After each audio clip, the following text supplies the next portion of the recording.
আসসালামু আলাইকুম। অনেকদিন পরে চলে আসলাম, প্রায় ১ মাস পরে ভুট্টার জমিতে। আসি না, না আসার কারণ হলো এই যে এটা দেখেন, ভুট্টা পড়ে গেছে। এই ভুট্টা পড়ে গেছে এই কারণে ভুট্টার জমি দেখতে আসি না। যে পাকবে তখন একবার তুলতে যাব। জমিতে না আসার কারণে মানুষের সদ্ব্যবহার করছে। দেখেন ভুট্টার পাতা নিয়ে ভুট্টার গাছ পরিষ্কার করে দিচ্ছে। ভুট্টা কিন্তু এখনো কাঁচে আছে, এগুলো কিন্তু পাতা তোলার সময় এখনো হয় নাই।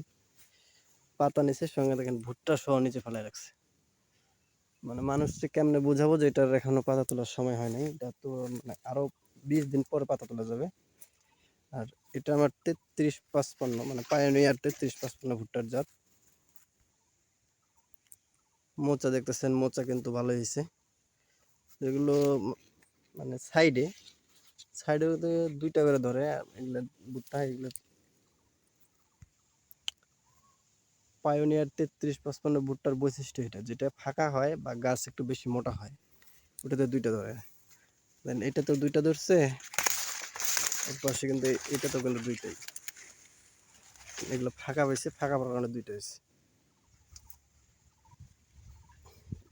এই মোচাটা কিন্তু মানে ভালোই বড় হয়েছে। এর চেয়ে বড় আর হয় না। এর চেয়ে বড় আশা করলে এটা বোকামি হবে আর কি। এই পাতা চোর ধরবো কেমনে? এটা কখন আসে কখন নিয়ে যায় এটা তো বলাও সম্ভব না। ভুট্টা কিন্তু যেখানে পড়ে যায় সেখানে তো ফল ছোট হয়ে যায়। দেখেন এই যে এগুলো ফল, কিন্তু ভুট্টা গাছ ভালো ছিল, বাতাসে পড়ার কারণে মানে ফলের সাইজটা খুব ছোট হয়ে গেছে। গাছ পড়ে গেছে, ফলের সাইজ ছোট হয়ে গেছে।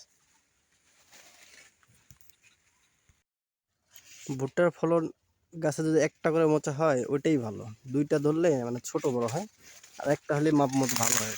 একটা করে ফল ধরছে, ফলের সাইজটা কি ভালো হয়েছে, কিন্তু জমির ভিতরে এটা সাইজগুলো দেখি।